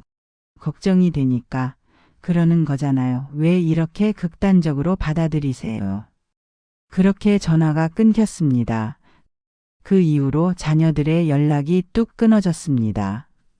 한 달이 지났습니다. 2달이 지났습니다. 아무도 전화하지 않았습니다. 강병두 씨도 전화하지 않았습니다. 자존심이 허락하지 않았습니다. 그렇게 석 달이 지나는 동안 강병두 씨는 극심한 외로움과 분노 속에서 하루하루를 보냈습니다. 밥맛이 없었습니다. 잠이 오지 않았습니다. 아내가 더욱 그리웠습니다. 살아서 뭐 하나 싶은 생각이 드는 날도 있었습니다. 그러던 어느 날 이웃집 할머니의 권유로 억지로 복지관 프로그램에 나오게 됐습니다. 그리고 거기서 저를 만나게 된 것입니다. 강병두 씨의 이야기를 처음 들었을 때 저는 곧바로 조언을 드리지 않았습니다. 먼저 물었습니다. 어르신, 자녀분들이 요양원 이야기를 꺼낸 것이 처음 들었을 때 어떤 마음이 드셨어요? 강병두 씨는 잠시 생각하다가 이렇게 말했습니다. 버려지는 것 같았습니다. 내가 쓸모없어진 것 같았습니다. 평생 저 자식들 뒷바라지했는데 이제 귀찮아진 거구나 싶었습니다. 저는 다시 물었습니다. 그러면 자녀분들이 왜 그 이야기를 꺼냈다고 생각하세요? 진짜 이유가 뭘까요? 강병두 씨가 고개를 저었습니다. 글쎄요, 귀찮아서겠지요. 저는 조심스럽게 말씀드렸습니다. 어르신, 혹시 다른 가능성도 있지 않을까요? 자녀분들이 정말로 걱정이 돼서 그런 건 아닐까요? 물론 방식이 상처가 됐겠지만 출발점은 걱정이었을 수도 있지 않을까요? 강병두 씨는 한동안 말이 없었습니다. 그러다가 천천히 입을 열었습니다. 그렇게 생각해 본 적이 없었습니다. 바로 그 자리에서 강병두 씨는 복지관에서 75세 윤석태 씨를 소개받았습니다. 윤석태 씨는 3년 전에 똑같은 상황을 겪은 분이었습니다. 자녀들이 요양원을 권유했고 처음에는 강하게 거부했습니다. 그런데 지금은 자녀들과 관계가 오히려 더 좋아졌습니다. 강병두 씨가 물었습니다. 어떻게 하셨어요? 윤석태 씨가 천천히 대답했습니다. 싸움을 멈췄습니다. 그리고 제가 먼저 증명했습니다. 강병두 씨가 고개를 갸웃했습니다. 무엇을요? 윤석태 씨가 말을 이었습니다. 내가 혼자서도 잘 살 수 있다는 것을요. 자식들이 요양원을 권유하는 이유가 뭡니까? 아버지가 혼자 계시다가 쓰러지면 어떡하나? 밥은 제대로 드시나? 아프면 누가 도와드리나? 그 걱정 때문이잖아요. 그러면 그 걱정을 없애주면 되는 겁니다. 말로 괜찮다고 하는 게 아니라 행동으로 보여주는 거예요. 강병두 씨가 물었습니다. 어떻게요? 윤석태 씨가 답했습니다. 저는 복지관 등록을 했습니다. 매일 나와서 운동하고 밥 먹고 사람들과 어울렸습니다. 건강검진을 받고 결과를 자식들에게 직접 보내줬습니다. 동네 경로당 회장도 맡았습니다. 그랬더니 자식들이 보는 겁니다. 아, 아버지가 혼자서도 이렇게 잘 지내시는구나. 주변에 사람도 있고 건강도 챙기시는구나. 그러고 나서 요양원 이야기가 쏙 들어갔습니다. 강병두 씨는 그 말을 듣고 오래 생각했습니다. 싸워서 이기려 했는데 싸울 필요 자체를 없애면 되는 거였구나. 강병두 씨는 그날 결심을 했습니다. 자녀들에게 먼저 전화해서 사과하기로 했습니다. 자식들도 상처받았을 테니까요. 전화기를 들었습니다. 큰아들 번호를 눌렀습니다. 신호가 3번 갔습니다. 아들이 받았습니다. 강병두 씨는 떨리는 목소리로 말했습니다. 야, 아버지다. 저번에 아버지가 너무 심한 말을 했다. 너희가 걱정해서 한 말인데 버린다고 했으니 미안하다. 전화기 너머로 아들이 잠시 말이 없었습니다. 그러더니 목이 메인 목소리로 말했습니다. 아버지, 저희도 잘못했어요. 아버지 마음은 생각 안 하고 저희 걱정만 앞세웠어요. 그렇게 3개월 만에 대화가 다시 시작됐습니다. 그리고 강병두 씨는 행동을 시작했습니다. 다음 날부터 복지관에 매일 나왔습니다. 처음에는 억지로 나오는 것 같았습니다. 그런데 복지관에는 비슷한 처지의 사람들이 많았습니다. 전쟁 직후 시대를 함께 살아온 사람들이었습니다. 말하지 않아도 서로를 아는 사이였습니다. 복지관에서 게이트볼을 시작했습니다. 처음에는 공도 제대로 못 쳤습니다. 그런데 한 달이 지나니 조금씩 요령이 생겼습니다. 2달이 지나니 팀에서 없어서는 안 될 사람이 됐습니다. 건강검진도 받았습니다. 혈압, 혈당, 콜레스테롤 결과가 나오자 자녀들에게 사진을 찍어서 보냈습니다. 아버지 건강검진 결과야 다 정상이다. 큰아들이 답장을 보냈습니다. 아버지 진짜요? 다행이다. 앞으로 매년 꼭 받으세요. 둘째 딸이 연락을 했습니다. 아버지 요즘 뭐 하세요? 목소리가 좋아진 것 같아요. 강병두 씨가 답했습니다. 나 요즘 게이트볼 하는데 우리 팀이 군 대회에서 2등 했다. 딸이 말했습니다. 아버지 대박이다. 사진 보내줘요. 그렇게 대화가 다시 살아났습니다. 석 달이 지났을 무렵 놀라운 일이 벌어졌습니다. 세 자녀가 모두 거제로 내려왔습니다. 오랜만에 한자리에 모인 것이었습니다. 저녁을 함께 먹으면서 큰아들이 말을 꺼냈습니다. 아버지, 저희가 요양원 이야기는 없던 걸로 해요. 아버지가 이렇게 건강하게 잘 지내시는데 저희가 쓸데없는 걱정을 했어요. 강병두 씨는 그 말을 듣고 아무 말도 하지 않았습니다. 눈물이 날 것 같았기 때문입니다. 막내가 말했습니다. 아버지, 게이트볼 하는 거 한번 보고 싶은데요. 내일 저희 보여줄 수 있어요. 그 다음 날 강병두 씨는 세 자녀 앞에서 게이트볼을 쳤습니다. 막내가 소리를 질렀습니다. 아버지 완전 잘 치시는데요. 저보다 낫겠다. 그날 강병두 씨는 생각했습니다.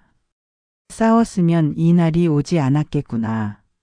지금 강병두 씨는 달라졌습니다. 복지관 게이트볼 팀의 주전 선수입니다. 경남 시니어 게이트볼 대회에 출전 신청도 해놓았습니다. 동네 어르신들 사이에서는 건강 관리를 잘하는 분으로 통합니다. 매달 건강 기록을 자녀들에게 보냅니다. 혈압, 몸무게, 이번 달에 걸은 걸음수 자녀들이 그 기록을 보며 안심합니다. 이제 세 자녀 중 한 명은 반드시 한 달에 한 번 거제를 찾아옵니다. 요양원 이야기는 다시 나오지 않습니다. 강병두 씨는 요즘 종종 이런 생각을 합니다. 그때 끝까지 싸웠으면 어떻게 됐을까? 아마 자식들과 완전히 갈라섰겠지. 그리고 진짜로 요양원에 가게 됐을 수도 있겠지.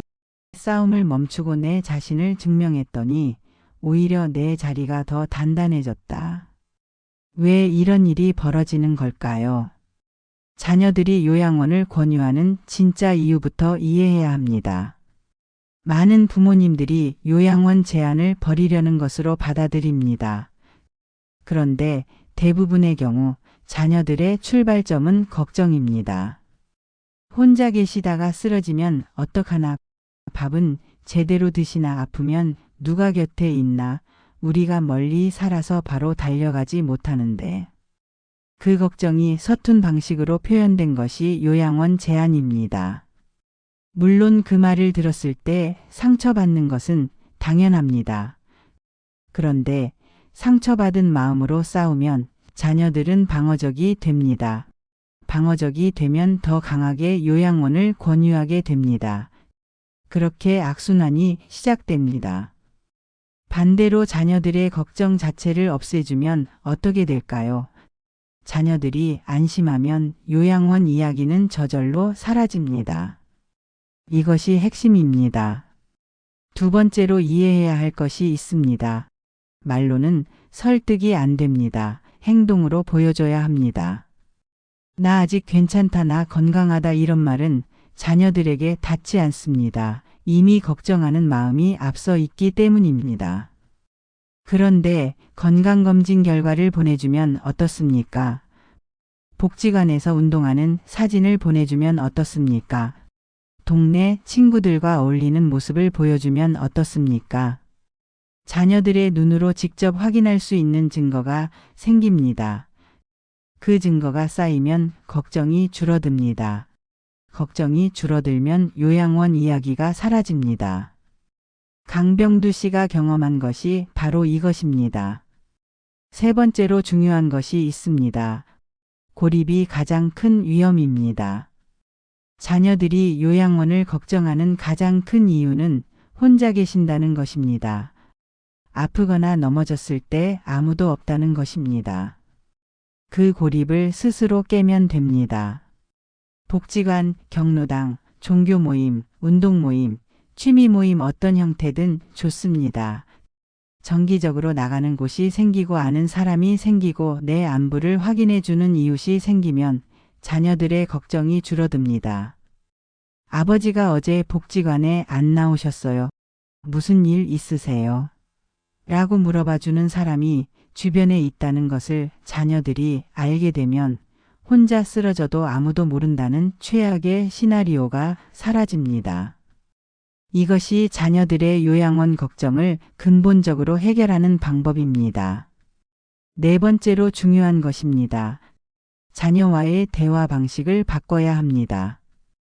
요양원 이야기가 나왔을 때 절대 하지 말아야 할 말이 있습니다. 나를 버리려는 거냐? 평생 키워줬더니 이제 갖다 버리려 하냐? 거기는 다 죽어가는 사람들이나 가는 곳 아니냐? 이런 말은 자녀들에게 죄책감을 줍니다. 죄책감을 받은 사람은 방어적이 됩니다. 방어적이 되면 대화가 막힙니다. 대화가 막히면 관계가 나빠집니다. 대신 이렇게 말해보세요. 너희가 걱정하는 마음은 안다. 그런데 나는 아직 스스로 잘 지낼 수 있을 것 같다. 내가 건강하게 지내는 모습을 보여줄 테니 한 6개월만 지켜봐 주겠냐. 이렇게 말하면 자녀들이 요구를 들어줄 이유가 생깁니다. 그리고 그 6개월 동안 정말로 건강하고 활기차게 지내는 모습을 보여주면 됩니다. 협박이 아니라 협상입니다. 감정이 아니라 전략입니다. 5번째입니다. 내 노후를 스스로 설계해야 합니다. 자녀들이 요양원을 권유하는 이유 중 하나는 부모님 스스로 노후 계획이 없어 보이기 때문입니다. 아무 계획도 없이 하루하루를 보내는 모습을 보면 자녀들은 불안해집니다. 이대로 가다가 건강이 나빠지면 어떡하지? 그 불안이 요양원 제한으로 이어집니다. 반대로 부모님 스스로 노후를 설계하고 있다는 것을 보여주면 어떨까요?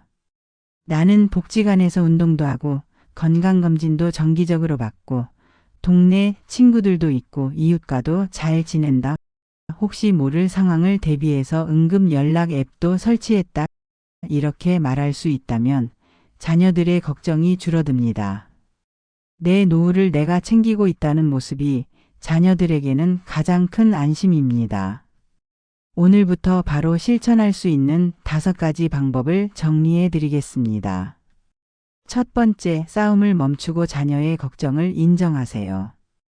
요양원 이야기가 나왔을 때 즉각적으로 반박하지 마세요. 먼저 이렇게 말해보세요. 너희가 걱정하는 마음은 안다. 그 한마디가 대화의 문을 엽니다. 두 번째, 건강을 눈에 보이는 형태로 증명하세요. 건강검진을 받으세요. 그 결과를 자녀들에게 직접 보내주세요. 매달 혈압 기록을 공유하는 것도 좋습니다. 자녀들이 눈으로 확인할 수 있는 증거를 만드세요. 세 번째, 고립을 스스로 깨세요. 복지관, 경로당, 운동 모임, 종교 활동, 취미 모임 무엇이든 정기적으로 나가는 곳을 만드세요. 내 안부를 확인해 주는 이웃이 한 명만 있어도 자녀들의 걱정이 크게 줄어듭니다. 네 번째, 활기찬 일상을 자녀에게 보여주세요. 게이트볼 사진, 복지관 행사 사진, 친구들과 점심 먹는 사진 이런 것들을 자녀에게 보내주세요. 말로 괜찮다고 하는 것보다 사진 한 장이 훨씬 더 강력합니다. 5번째, 내 노후를 내가 주도하세요. 자녀에게 끌려다니지 말고 내가 먼저 계획을 세우세요. 응급 상황을 대비한 앱이나 기기를 스스로 준비하세요. 정기적으로 자녀에게 건강 상태를 공유하는 습관을 만드세요. 내 노후를 내가 챙기고 있다는 것을 행동으로 보여주세요. 오늘 이야기를 정리해 드리겠습니다. 첫째, 자녀의 요양원 제한은 버리려는 것이 아니라 걱정에서 나온 경우가 대부분입니다.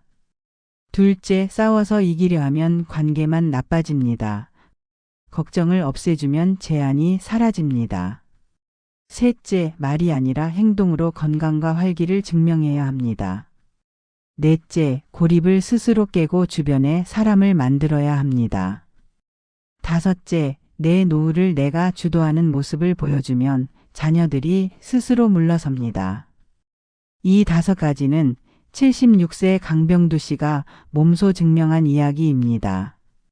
여러분, 요양원 이야기를 들으셨다면 지금 얼마나 마음이 무너지셨을지 압니다.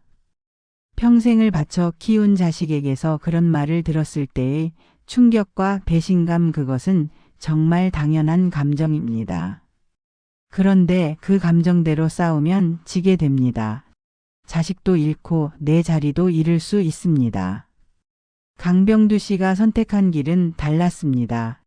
싸움을 멈추고 자신을 증명했습니다. 그랬더니 자식들이 스스로 물러섰습니다. 오히려 관계가 더 단단해졌습니다. 이것이 우리 세대가 지금 선택할 수 있는 가장 지혜로운 길입니다. 우리 세대는 전쟁의 폐허 위에서도 살아남았습니다. 가난 속에서도 자식을 키워냈습니다.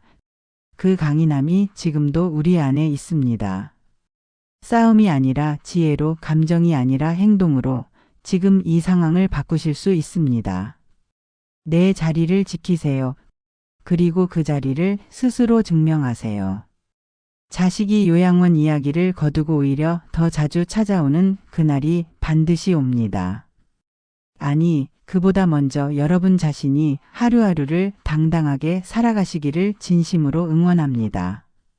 감사합니다. 요즘 이상한 일이 일어나고 있습니다. 여러분 주변을 한번 돌아보십시오. 예전에는 그렇게 바쁘게 나다니던 60대 분들이 요즘은 집에만 계십니다. 친구 모임에도 안 나가십니다. 동창회도 빠지십니다. 경로당도 안 가십니다. 단톡방에서도 조용합니다. 그냥 집에만 계십니다. 처음에는 다들 걱정했습니다. 어디 아프신가, 무슨 일 있으신가, 우울증인가, 이렇게 생각했습니다. 가족들도 걱정했습니다. 친구들도 연락했습니다. 그런데 막상 물어보면 멀쩡하십니다. 건강도 좋으시고 기분도 나쁘지 않으십니다. 오히려 예전보다 표정이 밝으십니다. 이게 무슨 일일까요?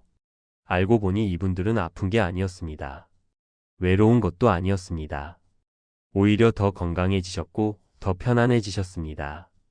요즘 똑똑한 60대들은 이유가 있었습니다. 그냥 집에 있는 게 아니라 선택을 하신 겁니다. 쓸데없는 관계를 정리하신 겁니다. 맞지 않는 사람들과의 만남을 끊으신 겁니다. 그리고 그 시간에 자기 자신을 위해 사는 법을 배우신 겁니다. 여러분은 아직도 가기 싫은 모임에 나가고 계십니까? 만나고 나서 후회하지 않습니까? 집에 돌아오는 길에 왜 나갔나 싶지 않습니까? 오늘 이야기를 들으시면 고개를 끄덕이실 겁니다. 아, 나만 그런 게 아니구나. 이렇게 생각하실 겁니다. 첫 번째 이유는 자랑과 비교 때문입니다. 전주 덕진구에 사시는 65세 이모 씨 이야기입니다. 이모 씨는 평범한 분입니다. 남편은 정년퇴직하셨고 자녀는 둘입니다. 큰아들은 결혼해서 분가했고 작은 딸은 아직 미혼입니다. 이모 씨는 30년 넘게 같은 동네에 사셨습니다. 그러다 보니 친구도 많았고 모임도 많았습니다. 매주 수요일마다 친구들과 점심 먹는 모임이 있었습니다. 처음에는 좋았습니다. 오랜만에 만나서 밥 먹고 수다 떨고 그랬습니다. 그런데 시간이 지나면서 분위기가 달라졌습니다. 모임에 나가면 늘 똑같은 이야기가 시작됩니다. 누구네 아들은 대기업 다닌다. 누구네 딸은 의사랑 결혼했다. 누구는 강남에 아파트 샀다. 이런 이야기들입니다. 처음에는 그냥 듣고 넘어갔습니다. 그런데 매번 반복됩니다. 똑같은 사람이 똑같은 자랑을 합니다. 다른 사람들도 지지 않으려고 자기 자랑을 합니다. 이모 씨는 그냥 듣고만 있었습니다. 자랑할 게 별로 없었기 때문입니다. 아들은 그냥 평범한 회사 다니고 딸은 아직 결혼 안 했고 집도 전세입니다. 남편 퇴직금으로 빚 갚고 나니 남은 것도 별로 없습니다. 그래서 그냥 입 다물고 있었습니다. 그런데 어느 순간부터 그게 힘들어졌습니다. 듣고만 있는 게 괴로웠습니다. 왜 나는 자랑할 게 없을까? 왜 우리 집은 이렇게 평범할까? 이런 생각이 들었습니다. 집에 돌아와서도 기분이 안 좋았습니다. 남편한테 짜증도 났습니다. 자식들한테도 서운했습니다. 그러면서도 다음 모임에는 또 나갔습니다. 안 나가면 뭐라고 할까봐, 소문날까봐, 그래서 억지로 나갔습니다. 나가서는 또 같은 이야기를 듣고 속만 끓이고 돌아왔습니다. 이게 몇 년 반복됐습니다. 그러던 어느 날 이모 씨는 결심했습니다. 모임에서 돌아오는 길이었습니다. 버스 안에서 문득 이런 생각이 들었습니다. 나는 왜 이렇게 사는가? 남의 자랑 들으러 나가서 기분 나빠지고 돈 쓰고 집에 와서 후회하고. 이게 친구 만나는 건가? 이게 좋은 시간인가? 그날 집에 와서 단톡방 알림을 껐습니다. 다음 모임도 빠졌습니다. 그 다음 모임도 안 나갔습니다. 처음에는 미안했습니다. 친구들이 섭섭하게 생각할까 봐 걱정도 됐습니다. 그런데 시간이 지나니 아무렇지 않았습니다. 오히려 마음이 편해졌습니다. 더 이상 남의 자랑을 들으며 내 인생을 초라하게 느끼지 않아도 됐습니다. 더 이상 비교하지 않아도 됐습니다. 이모 씨는 이제 이렇게 말합니다. 그건 친구가 아니었습니다. 그냥 서로 자랑하고 비교하는 자리였습니다. 진짜 친구는 내가 초라해도 괜찮은 사람입니다. 내가 가진 게 없어도 같이 웃을 수 있는 사람입니다. 그런 사람이 한 명이라도 있으면 그걸로 충분합니다. 여러분도 이런 경험 없으십니까? 모임에 나가면 늘 자랑 경쟁입니까? 듣고만 있으면 기분이 나쁩니까? 집에 와서 후회됩니까? 그렇다면 그 모임은 여러분한테 필요한 모임이 아닙니다. 두 번째 이유는 돈 때문입니다. 대구 수성구에 사시는 67세 박모 씨 이야기입니다. 박모 씨는 퇴직 후에 연금으로 살고 계십니다. 많지는 않지만 부부가 조촐하게 사는 데는 충분합니다. 그런데 모임 나가는 게 문제였습니다. 한 달에 몇 번씩 동창회가 있었습니다. 고등학교 동창회, 대학 동창회, 직장 동창회 이렇게 여러 개였습니다. 한 번 나가면 최소한 5만 원은 들었습니다. 식사비만 그게 아니었습니다. 2차로 카페 가면 또 돈 들고 3차로 노래방 가면 또 돈 들었습니다. 누가 생일이면 돈 걷고 누가 아프면 병문안비 걷고 이렇게 계속 돈이 나갔습니다. 박모 씨는 처음에는 그냥 냈습니다. 친구니까 옛날 정 때문에 이렇게 생각하며 냈습니다. 그런데 점점 부담이 됐습니다. 한 달에 모임비로 나가는 돈이 20만 원이 넘었습니다. 어떤 달은 30만 원까지 나갔습니다. 연금 받아서 생활비 쓰고 나면 남는 게 별로 없는데 모임비로 이렇게 나가니 저축도 못했습니다. 아끼고 싶어서 모임을 몇 번 빠졌습니다. 그러면 친구들이 연락 왔습니다. 왜 안 나오냐? 요즘 바쁘냐? 이렇게 물었습니다. 솔직히 돈이 부담된다고 말하고 싶었지만 차마 못했습니다. 쪽팔려서 가난해 보일까봐 그래서 그냥 바쁘다고 둘러댔습니다. 그러다가 어느 날 통장을 보게 됐습니다. 잔고가 생각보다 적었습니다. 이대로 가면 나중에 큰일 나겠다 싶었습니다. 노후 자금이 더 필요한데 모임비로 다 나가고 있었습니다. 그날 밤 박모 씨는 잠을 못 이뤘습니다. 친구도 중요하지만 내 노후도 중요하지 않은가. 지금 이렇게 돈 쓰면 나중에 자식한테 손 벌려야 하는 거 아닌가. 그런 생각을 하니 무서웠습니다. 다음 날부터 박모 씨는 모임을 정리하기 시작했습니다. 꼭 필요한 모임만 남기고 다 나가지 않았습니다. 처음에는 친구들이 섭섭해했습니다. 전화도 왔습니다. 그런데 박모 씨는 솔직하게 말했습니다. 미안하지만 요즘 경제적으로 여유가 없어서 모임을 줄이려고 합니다. 그렇게 말하니 오히려 마음이 편했습니다. 모임을 그만두고 나니 한 달에 20만 원 이상이 남았습니다. 그 돈으로 박모 씨는 적금을 들었습니다. 병원비도 미리 준비했습니다. 부인한테 맛있는 것도 사줬습니다. 그게 훨씬 더 의미 있었습니다. 박모 씨는 이제 이렇게 말합니다. 진짜 친구라면 내 형편을 이해해 줍니다. 돈 없다고 무시하지 않습니다. 만나려면 공원 벤치에서 만나도 됩니다. 커피 한 잔 안 마셔도 됩니다.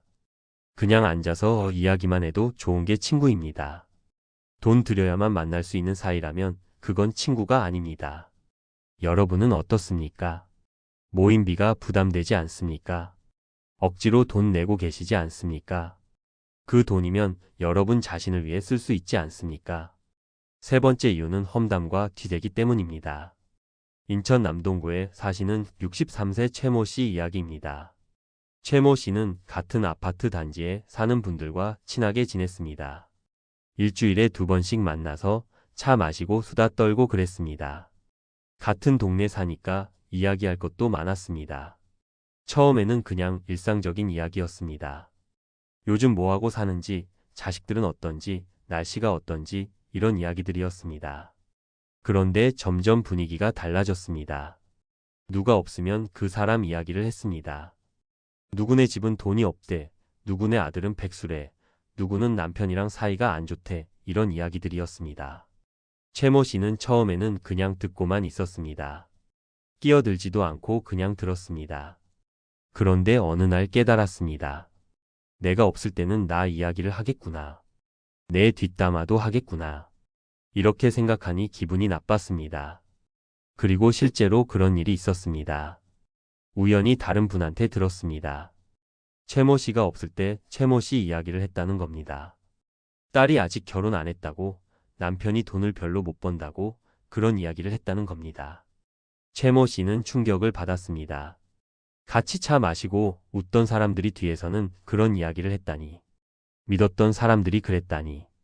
그날부터 최모 씨는 모임이 불편해졌습니다. 웃으면서 대화는 하지만 속으로는 경계했습니다. 이 사람들이 진짜 친구인가? 그냥 심심풀이로 만나는 건가? 이런 생각이 들었습니다. 그러다 보니 모임 자체가 스트레스였습니다. 가도 즐겁지 않았습니다. 오히려 피곤했습니다. 집에 와서도 계속 생각났습니다. 오늘 내가 한 말이 뒷담화 소재가 되는 건 아닐까? 조심해야겠다. 이런 생각을 하니 만나는 게 의미가 없었습니다. 그래서 최모 씨는 조용히 거리를 뒀습니다. 모임 횟수를 줄였습니다. 전화도 짧게 끊었습니다. 그렇게 자연스럽게 멀어졌습니다. 처음에는 외로웠습니다. 그래도 매주 만나던 사람들이었으니까요. 그런데 시간이 지나니 괜찮았습니다. 오히려 마음이 편했습니다. 더 이상 뒷담화 걱정 안 해도 됐습니다. 더 이상 남 눈치 안 봐도 됐습니다. 말 조심 안 해도 됐습니다. 최모 씨는 이제 이렇게 말합니다. 좋은 사람은 뒤에서 남 욕 안 합니다. 좋은 관계는 서로 험담 안 합니다. 만날 때만 웃고 돌아서면 험담하는 사이라면 그건 친구가 아닙니다. 그냥 시간 낭비입니다. 여러분 주변에도 그런 모임 있지 않습니까? 만나면 늘 누군가 욕하는 모임, 없는 사람 뒷담화하는 모임. 그런 자리에 계속 나가야 합니까? 지금 그 모임 정말 필요합니까? 네 번째 이유는 건강 때문입니다. 부산 해운대구에 사시는 68세 김모 씨 이야기입니다. 김모 씨는 당뇨가 있습니다. 혈압도 조금 높습니다. 그래서 의사 선생님이 규칙적인 생활을 하라고 했습니다. 일찍 자고 일찍 일어나고 식사도 시간 맞춰서 하고 운동도 꾸준히 하라고 했습니다. 김모 씨도 그러려고 했습니다. 그런데 친구들 모임이 문제였습니다. 친구들은 저녁 늦게 만나자고 했습니다. 저녁 7시, 8시에 만나서 식사하고 술도 마시고 늦게까지 놀았습니다. 김모 씨는 술을 못 마시는데 분위기상 조금씩 마셨습니다. 안주도 짜고 기름지고 건강에 안 좋은 것들이었습니다. 집에 돌아오면 밤 11시, 12시였습니다. 그렇게 놀고 나면 다음 날이 힘들었습니다. 아침에 일어나기 힘들었습니다. 몸이 무겁고 머리가 아팠습니다. 혈당도 올라갔습니다. 혈압도 높아졌습니다. 병원에 가면 의사 선생님이 뭐라고 했습니다. 건강관리 잘하라고, 술 줄이라고, 밤늦게 안 먹으라고 했습니다. 김모 씨도 알고 있었습니다.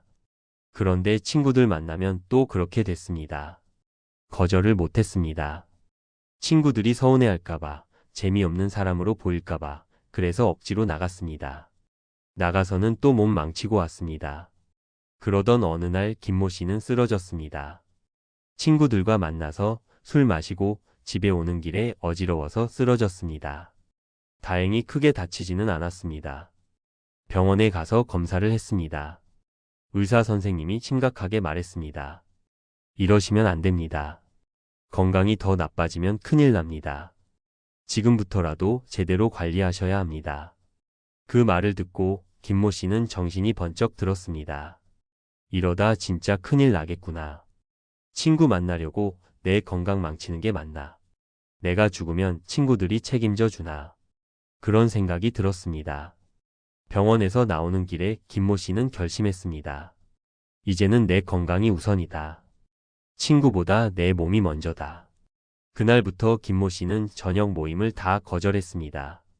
친구들이 서운해하든 말든 신경 안 썼습니다.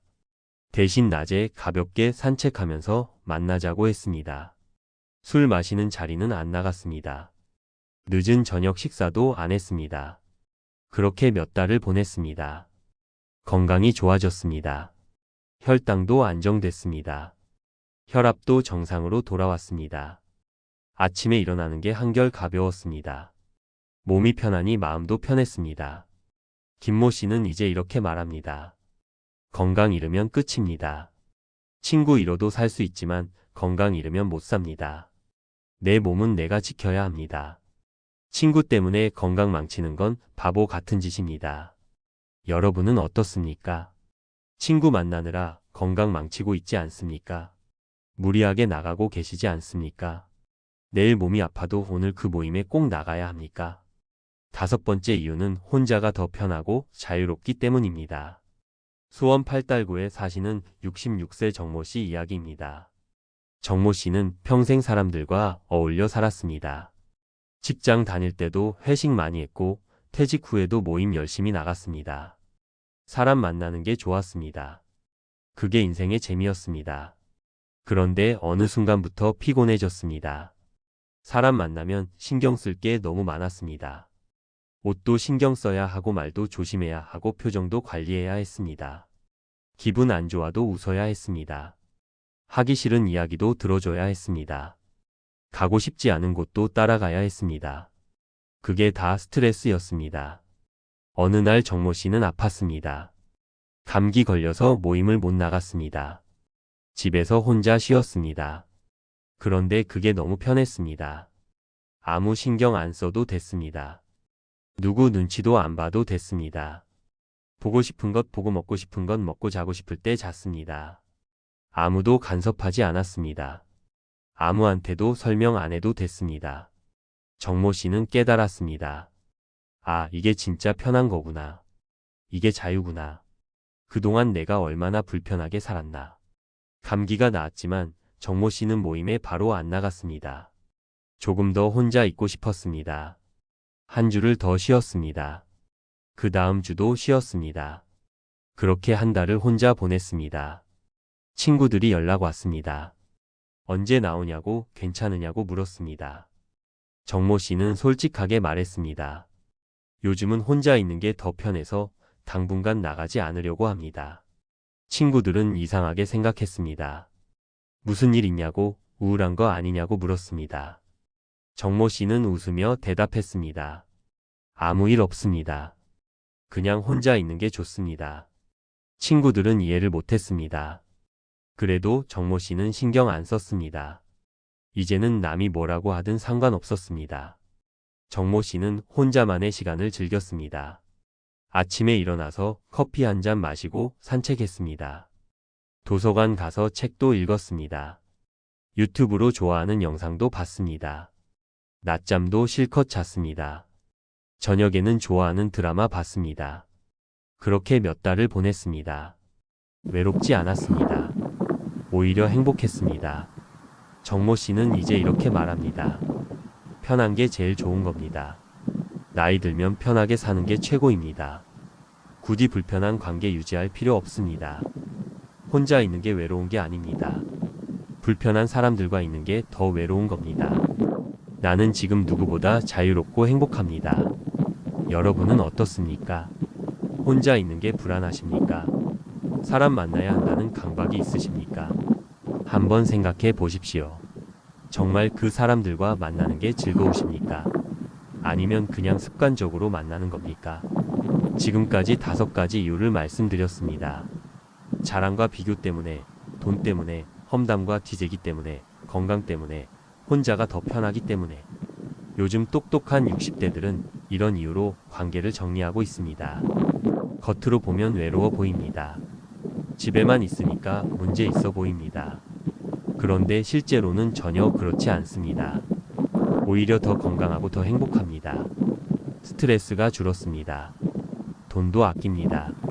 시간도 생겼습니다. 자유를 되찾았습니다. 무엇보다 자존감이 올라갔습니다. 더 이상 남과 비교 안 합니다. 더 이상 남의 눈치 안 봅니다. 자기 인생을 자기답게 살고 있습니다. 많은 사람들이 착각합니다. 친구가 많아야 행복하다고 생각합니다. 사람을 많이 만나야 외롭지 않다고 생각합니다. 그런데 그게 아닙니다. 친구가 100명이어도 외로울 수 있습니다. 매일 사람 만나도 공허할 수 있습니다. 진짜 외로움은 혼자 있을 때 느끼는 게 아닙니다. 맞지 않는 사람들과 억지로 웃을 때 느끼는 겁니다. 내 이야기를 못하고 남의 이야기만 들을 때 느끼는 겁니다. 진심을 나누지 못하고 거칠에만 할 때 느끼는 겁니다. 그게 진짜 외로움입니다. 요즘 똑똑한 60대들은 이걸 알고 있습니다. 그래서 과감하게 정리합니다. 쓸데없는 관계를 끊습니다. 맞지 않는 사람과는 안 만납니다. 그 대신 진짜 소중한 사람에게 집중합니다. 한두 명이어도 괜찮습니다. 진심으로 대화할 수 있는 사람, 있는 그대로 편한 사람, 그런 사람 한 명이면 충분합니다. 그런 사람조차 없다면 혼자 있는 게 낫습니다. 억지로 관계 유지하느라 스트레스 받는 것보다 혼자 편하게 사는 게 훨씬 낫습니다. 60대의 시간은 소중합니다. 남은 시간이 무한하지 않습니다. 건강도 언제까지 좋을지 모릅니다. 그런데 그 소중한 시간을 쓸데없는 사람들한테 낭비하고 있습니까? 가기 싫은 모임에 억지로 나가고 있습니까?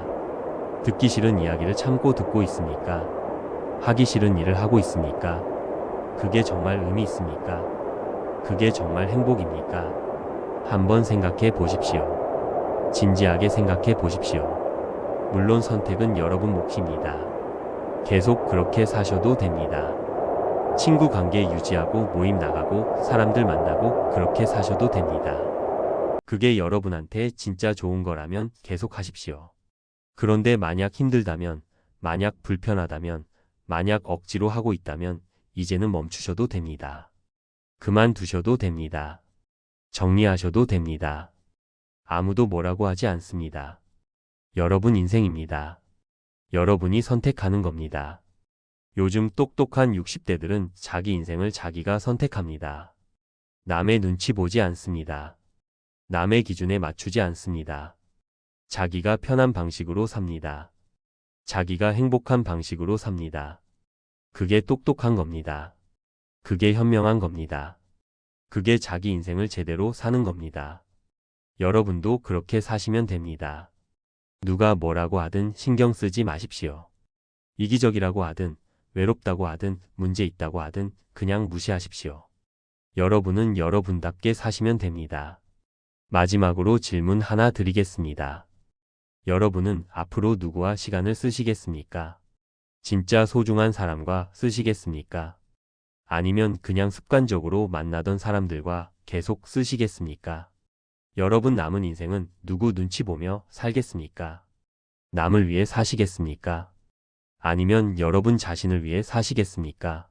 선택은 여러분 몫입니다. 그런데 기억하십시오. 지금 이 순간도 시간은 흐르고 있습니다. 나중에 후회하지 마십시오. 지금 결정하십시오. 지금 선택하십시오. 여러분 인생은 여러분 것입니다.